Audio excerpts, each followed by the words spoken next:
उन दिनों चारों ओर यह खबर फैल गई कि नारायण नदी के ऊपर रेल का पुल बनेगा, परंतु पुल का काम रुका पड़ा है। इसका कारण यह है कि पुल की देवी 3 बच्चों की बलि चाहती है और बलिदान दिए बिना पुल नहीं बन सकता। तत्पश्चात खबर फैली कि 2 बच्चे पकड़कर जीवित ही पुल के खंभे के नीचे गाड़ दिए गए हैं। अब केवल एक लड़के की खोज है, उसके मिल जाने पर पुल तैयार हो जाएगा। ये भी सुना गया कि रेलवे कंपनी के आदमी लड़के की खोज में शहर तथा गांवों में चक्कर लगा रहे हैं। कोई नहीं कह सकता कि वे कब कहां जा पहुंचेंगे। उन्हें पहचानना कठिन है, क्योंकि उनमें से कोई भिखारी के वेश में है, कोई साधु सन्यासी का ताना बाना धारण किए हुए है और कोई गुंडों डकैतों की भांति लाठी बांधे घूम रहा है। यह अफवाह बहुत दिनों से फैली हुई थी, अतः आसपास के ग्राम निवासी अत्यधिक भयभीत थे एवं संदेह का ये हाल था कि वे हर किसी को रेलवे कंपनी का लड़का पकड़ने वाला आदमी ही समझ बैठते थे। प्रत्येक यही समझता था कि अब की बार उसकी ही बारी है, संभवतः उसी का बच्चा पकड़कर पुल के नीचे गाड़ दिया जाएगा। किसी के मन में शांति नहीं थी, सभी घरों में सनसनी फैली हुई थी। इस सब के ऊपर अखबारों की भी खबरें थीं। जो लोग कलकत्ता में नौकर थे, वे आकर बतलाया करते थे कि उस दिन बहू बाजार में एक लड़का पकड़ने वाला आदमी गया था। कल की ही तो बात है, कलकत्ता की गली में एक और आदमी पकड़ा गया है। वह एक छोटे से बच्चे को पकड़कर अपनी झोली में डाल रहा था। इसी प्रकार नित्य कई कितनी ही खबरें सुनने को मिलती थीं। कलकत्ता के गली कूचों में संदेह के शिकार बेचारे कितने ही निरपराध व्यक्ति पकड़े और पीटे गए, किसी प्रकार बड़ी कठिनाई से उनके प्राण बचे, और इस अत्याचार की खबरें लोगों के मुंह से हमारे गांव में भी पहुंचने लगीं। ऐसे ही समय में एक दिन अचानक एक घटना हमारे गांव में भी घट गई। गांव की सड़क के पास ही थोड़ी दूरी पर एक बाग के भीतर एक बूढ़ा ब्राह्मण और उसकी ब्राह्मणी दोनों रहते थे। वे मुखर्जी थे। उनके बाल बच्चा कोई नहीं था, परंतु दुनिया में और दुनिया के सभी मामलों में उनकी आसक्ति 16 आने के स्थान पर 18 आने थी। उनका एक सगा भतीजा था, उसे उन्होंने अलग कर दिया, परंतु उसका हिस्सा नहीं दिया। देने की कल्पना भी उन्होंने कभी नहीं की। भतीजा कभी कभी आकर कहा सुनी करता, लड़ता झगड़ता और अपने हिस्से के कपड़े, बर्तन तथा गृहस्थी की अन्य सामग्री पर दावा करता और कहता, मैं कोई भीख नहीं मांगता, सब मेरे पूर्वजों की कमाई है, तुम मेरे पिता का हिस्सा हजम करने वाले कौन होते हो। ये सुनकर उसकी चाची हो हल्ला मचा देती, चिल्ला चिल्लाकर लोगों की भीड़ जमा कर लेती और कहती, अनुज हमें मारने आया है, ये गुंडा है, हमें मारने आया है, ये गुंडा हमें मार डालने की धमकी देता है। अनुज कहता, अच्छी बात है, किसी दिन तुम्हें मारकर ही सब वसूल करूंगा। इसी प्रकार दिन बीत रहे थे। उस दिन तो झगड़े की हद हो गई। दोनों ओर से गर्मा गर्मी बढ़ चली। अनुज ने आंगन में खड़े होकर कहा, यह अंतिम बार कहे देता हूं चाचा, मेरा हिस्सा मुझे मिलना चाहिए, दोगे या नहीं। चाचा ने झिड़कते हुए कहा, जा जा, तेरा कुछ नहीं है यहाँ। अनुज भी तमक कर कहा, क्या बोला नहीं है। चाचा ने कहा, हाँ हाँ नहीं है। अनुज ने कहा, तुम झूठ कहते हो, मैं अपना हिस्सा लेकर ही छोड़ूंगा। चाची रसोईघर में थीं, बाहर निकलकर बोली, तो फिर जा अपने बाप को बुला ला। अनुज बोला, मेरे पिता तो स्वर्ग में चले गए, वे अब नहीं आ सकेंगे, लेकिन मैं जाकर तुम्हारे बाप दादों को बुला लाऊंगा, उनमें शायद अभी कोई जीवित है, वही आकर मेरा रत्ती रत्ती हिस्सा बांट देगा। इसके पश्चात कई मिनटों तक दोनों ओर से जिस भाषा का प्रयोग किया गया, उसे यहाँ लिखा नहीं जा सकता। जाने से पूर्व अनुज कह गया था, आज ही इसका निबटारा करके रहूंगा, ये तुमसे कहे जाता हूँ, सावधान रहना। रसोई घर के भीतर से चाची गरजती हुई बोली, तू बढ़ाती से मार खा है न, जा, जो करना है सो कर लेना। अनुज वहां से सीधा बगल के गांव शादीपुर जा पहुंचा। इस गांव में कुछ गरीब मुसलमान रहते थे। वे मुहर्रम में ताजिए निकालते, उनके आगे बड़ी बड़ी लाठियां लेकर चलते एवं अपनी कसरत और करतब दिखाते थे। उनकी लाठियों ने सेरों भर तेल पिया था तथा उनकी गांठों में खूबसूरती के लिए पीतल की कड़ियां जड़ी हुई थीं। इसी से बहुत लोग ये समझते थे कि उन जैसा लाठी चलाने वाला इस अंचल में और कोई नहीं है। ऐसा कोई कार्य नहीं था जिसे वे न कर सकते हों। केवल पुलिस के भय से ही शांत बने रहते थे। अनुज ने हारुल मियाँ के पास पहुंचकर कहा, ये 2000 रुपये पेशगी लो, एक तुम्हारा और दूसरा तुम्हारे भाई का। काम पूरा कर दो तब और भी इनाम मिलेगा। दोनों का रुपए हाथ में लेते हुए हारुल मियाँ ने हंसकर कहा, क्या काम करना है बाबू? अनुज बोला, इस देश में तुम दोनों भाइयों को कौन नहीं जानता। तुम लोगों की लाठी के जोर से विश्नोई वंश के बाबुओं ने कितनी जमींदारी पर अपना अधिकार कर लिया है। तुम यदि चाहो तो क्या नहीं कर सकते। हारुल मियाँ आंख का इशारा करते हुए बोले, चुप रहो बाबू, थाने का दरोगा सुन लेगा तो फिर हमारी जान नहीं बचेगी। पुलिस को ये पता है कि वीरपुर गांव पर हम दोनों भाइयों ने ही लाठी के जोर से विशुन बाबू का कब्जा कराया है, परंतु मौके पर हमें कोई पहचान नहीं सका, इसी से उस बार हम लोग बच गए। अनुज ने अत्यंत आश्चर्य से कहा, क्या कोई पहचान नहीं सका? हारुल बोला, कोई पहचानता कैसे? सिर पर बहुत बड़ा पगड़ बंधा था, गालों पर गलपटे लगे थे, माथे पर बड़ा सा सिंदूर का टीका था और हाथ में 6 हाथ की लाठी थी। लोगों ने समझा हिंदुओं की यमराजपुरी से साक्षात यमदूत उपस्थित हुए हैं। पहचानते क्या, सब लोग अपनी अपनी जान लेकर न जाने कहां भागकर छिपे रहे।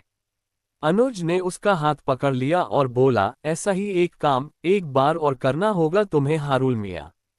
मेरे चाचा तो मेरा थोड़ा बहुत हिस्सा देने को फिर भी तैयार हो सकते हैं, परंतु हरामजादी चाची ऐसी शैतान है कि वह फूटी हांडी को भी हाथ नहीं लगाने देना चाहती। वही पगड़, वही गलपटा, वही सिंदूर का टीका और वही हाथ में लंबी लाठी लिए एक बार चाचा के आंगन में जा खड़े हो और वही डाकुओं जैसी घुड़की दिखा दो। बस फिर मैं देख लूंगा, ठीक संध्या होने से पहले झुटपुटे में चलो, बस कार्य सिद्ध हो जाएगा। हारुल मियाँ तैयार हो गए। हारुल और शकील दोनों भाई वही पोशाक पहनकर, वैसा ही वेश बनाकर आज दिया जलने से पहले ही चाचा के घर जा धमकेंगे। उनके पीछे अनुज रहेगा। एकादशी का दिन था। दिन भर व्रत रखने के बाद अनुज की चाची चमेली ने अपने पति को भोजन कराने के लिए आंगन से मिले हुए चबूतरे पर आसन बिछाया एवं थाली लगाकर सामने रख दी। मुखर्जी चाचा फलाहार करने के लिए बैठे। सामान्य कंद मूल और दूध यही फलाहार का सामान था, अतः अन्न का आहार करने से उनकी तबीयत खराब हो जाने का भय था। पत्थर के पात्र में डाब का पानी रखा था, उसे पीने के लिए जैसे ही पात्र उठाया, वैसे ही ठीक उसी समय दरवाजा ठेलते हुए हारुल तथा शकील दोनों भाई सामने आ खड़े हुए। वही सिर पर बड़ा सा पगड़, वही भयानक गलपटा, वही संपूर्ण माथे पर लगा हुआ सिंदूर का बड़ा टीका और हाथ में वही 6 हाथ की ऊंची मोटी लाठियां। चाचा के हाथ से पत्थर का वही पात्र धमाक से नीचे गिर पड़ा। चमेली जोर से चीख पड़ी, अरे मोहल्ले वाले दौड़ो, आओ, बच्चे पकड़ने वाले आए हैं, बच्चा चोर, बालकों के चोर। सामने वाले छोटे से मैदान में प्रतिदिन मोहल्ले के गांव के छोटे छोटे बालक इकट्ठे होकर भांति भांति के खेल खेला करते थे, आज भी खेल रहे थे। वे भी चिल्लाते हुए इधर उधर भाग खड़े हुए, बालकों को पकड़ने वाले आए हैं, बच्चों को चुराने वाले आए हैं, लड़कों को पकड़े लिए जा रहे हैं। घर बताने के लिए अनुज भी हारुल और शकील के साथ आया था तथा दरवाजे की आड़ में छिपा हुआ था। उसने रंग ढंग देखा तो धीरे से कहा, मियाँ देखते क्या हो, जान बचाकर भागो। मोहल्ले के लोगों ने घेर कर पकड़ लिया तो जान बचाना मुश्किल हो जाएगा। इतना कहकर वह वहां से भाग गया। हारुल मियाँ ने शहर की कोई खबर चाहे सुनी हो या न सुनी हो, परंतु बालकों को पकड़े जाने का हंगामा, उन्हें गायब करने की अफवाह उसके कानों तक भी पहुंच चुकी थी। क्षण भर में ही उसकी समझ में आ गया कि उस अपरिचित अनजाने स्थान में ऐसे वेश में विशेषकर सिंदूर का लंबा चौड़ा टीका लगाए हुए यदि उन दोनों को पकड़ लिया गया तो एक की भी हड्डी साबुत नहीं बचेगी। यह विचार आते ही दोनों भाई जान लेकर भागे, परंतु भागने से अब क्या हो सकता था। रास्ता पहचाना हुआ नहीं था। दिन का उजाला भी समाप्त हो चुका था। संध्या का अंधकार मुंह बाए हुए उसे निगलता चला जा रहा था। चारों ओर से बहुत से लोगों की सम्मिलित एक पुकार सुनाई पड़ रही थी, पकड़ो, मार डालो साले को। छोटा भाई शकील किधर भाग गया कुछ पता नहीं चला, परंतु बड़े भाई हारुल को लोगों ने चारों ओर से घेर लिया। वह अपने प्राण बचाने के लिए कांटों से भरे जंगल को रौंदता हुआ एक पानी से भरे गड्ढे में कूद पड़ा। इसके पश्चात सब लोग उस गड्ढे के चारों ओर किनारे पर खड़े हो उसे ताक ताक कर ईंट कंकड़ मारने लगे। हारून जब भी सिर ऊपर उठाता उसके सिर पर ढेला पड़ता था। वह फिर पानी के भीतर अपना सिर कर लेता। ऊबकर जब फिर सिर निकालता तभी दूसरा ढेला आ लगता था। हारून मियाँ इस प्रकार ईंट और ढेले खाकर तथा पानी पीकर अधमरे हो गए। वे जितना ही हाथ जोड़कर कहना चाहते कि वह लड़का पकड़ने वाला चोर नहीं है, लड़का पकड़ने नहीं आया है, उतना ही लोगों का क्रोध तथा संदेह बढ़ता जाता था। सोचते और कहते, तो ये गलपटा क्यों लगाए है, ये पगड़ क्यों बांधे है, इसके मुंह पर सिंदूर कहाँ से आया। हारून का पगड़ खुल गया था, गलपटा भी खुलकर एक ओर झूल रहा था और माथे का सिंदूर भी धुलकर सारे मुंह पर फैल गया था। हारून बेचारा क्या कैफियत देता और उसकी बात सुनता भी कौन। इसी बीच कुछ अधिक उत्साही लोग पानी में उतरकर हारून को किनारे पर घसीट लाए। वह रो रोकर केवल यही कह रहा था कि वह हारून मियाँ है और उसका दूसरा भाई शकील मियाँ है। वे लोग बच्चे पकड़ने वाले नहीं हैं, वे लड़कों को चुराने वाले नहीं हैं। इसी समय मैं भी उसी मार्ग से निकला, उधर एक काम से जा रहा था। हो हल्ला सुनकर उस गड्ढे के किनारे जा पहुंचा। मुझे देखते ही उत्तेजित भीड़ आपे से बाहर हो गई। सब लोग एक स्वर से चिल्ला उठे, हमने बच्चों का एक चोर को पकड़ लिया है। बेचारे हारून मियाँ की वह दुर्दशा देखकर मेरी आंखों में आंसू आ गए। उसमें बोलने तक की शक्ति नहीं रही थी। गलपटा, पगड़, सिंदूर और रक्त सब ने मिलकर उसकी विचित्र शक्ल बना दी थी। वह केवल सबके हाथ जोड़ता हुआ रो रहा था। मैंने लोगों से पूछा, इसने किसी का लड़का चुराया है क्या? किसने अपने लड़के को इसके द्वारा चुराए जाने की नालिश की है? मैं बोला, अच्छा, वह लड़का कहाँ है जिसे इसने पकड़ा था? लोगों ने कहा, हम लोग यह नहीं जानते। मैंने कहा, तब फिर तुम लोग इसे क्यों मार रहे हो? उसमें से एक व्यक्ति, जो संभवतः अधिक बुद्धि रखता था, कहने लगा, लगता है इसने रात में किसी लड़के को इस गड्ढे के भीतर कीचड़ में गाड़ रखा है। दूसरे ने कहा, हाँ हाँ, अवसर मिलते ही वहां से निकाल ले जाएगा और बलि देने के लिए पुल के खंभे के नीचे गाड़ देगा। मैंने कहा, जरा सोचो तो सही, कहीं मरे हुए प्राणी की भी बलि दी जाती है।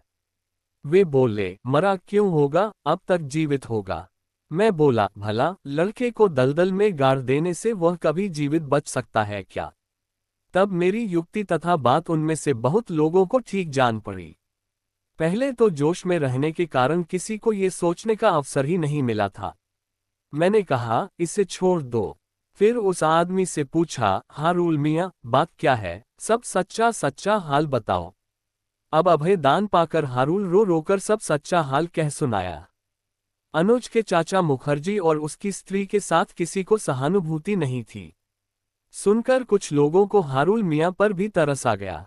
मैंने कहा, हारून मियाँ, अब अपने घर जाओ, आइंदा कभी ऐसा काम मत करना।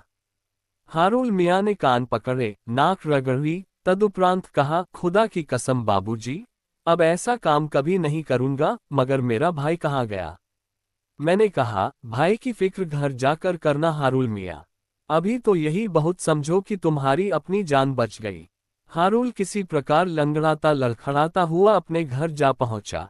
बहुत रात बीते एक बार फिर समीप के ही दूसरे मोहल्ले घोष टोला में जोर का हल्ला और शोरगुल सुनाई दिया। घोष बाबू के घर की नौकरानी गौशाला में गौ की सानी करने गई हुई थी। उसने गौ की चारा काटने के लिए हरी ज्वार का गट्ठा खींचा तो वह उससे खींचा नहीं जा सका। अचानक उसके भीतर से एक भयानक शक्ल वाला आदमी निकला और उसने शीघ्रता से झुककर उस नौकरानी के दोनों पांव पकड़ लिए। नौकरानी जितना ही चिल्लाती कि अरे दौड़ो, भूत मुझे खाए जा रहा है, भूत उतना ही अपने हाथ से उसका मुंह बंद करते हुए कहता, भैया चिल्लाओ नहीं, मुझे बचाओ, मैं भूत प्रेत नहीं हूं, मैं आदमी हूं। नौकरानी का चिल्लाना सुनकर गृहस्वामी घोष बाबू हाथ में लालटेन तथा साथ में अन्य नौकर चाकरों को लिए गौशाला में दौड़े चले आए। इसके पूर्व जो घटना घट चुकी थी उसे गांव के सब लोग जान चुके थे, अतः बड़े भाई के समान छोटे भाई की दुर्गति नहीं हुई। सबने सहज ही समझ लिया कि वह हारून का भाई शकील है, भूत नहीं है। घोष बाबू ने उसे छोड़ दिया, केवल उसकी उस पके बांस की खूबसूरत लाठी को अपने लिए छीन कर रखते हुए कहा, छोटे मियाँ, तुम्हें जीवन भर याद रहे, इसीलिए इसे रखे लेता हूँ। मुंह का ये सब रंग वंग धो डालो और चुपचाप घर भाग जाओ। आसान मानकर, कृतज्ञ होकर तथा सैकड़ों सलाम झुकाकर शकील वहां से चल दिया। यह कोई मनगढ़ंत कहानी नहीं, अपितु हमारे गांव में घटी एक सच्ची घटना है। दोस्तों, हमें मालूम है कि कहानी पसंद आने पर आप लाइक और सब्सक्राइब जरूर करेंगे, अतः कहानी राज के तरफ से कहानी को पूरी पढ़ने के लिए आपको बहुत बहुत धन्यवाद। हम फिर मिलेंगे एक नई कहानी के साथ, तब तक के लिए फिर से एक बार धन्यवाद।